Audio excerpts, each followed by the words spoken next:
Yan guys, pili lang kayo guys, tinapay o mga dates. So ayan guys, dry dates, fresh from the farm, fresh from the tree. Pinadry namin guys ang dates. So ang palaman ng tinapay guys ay dates. So ayan siya guys.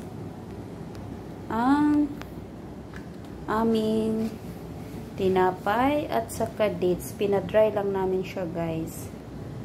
Ayun ang yan tinapay, may ano yan, may dates siya guys, nilagyan ko ng dates.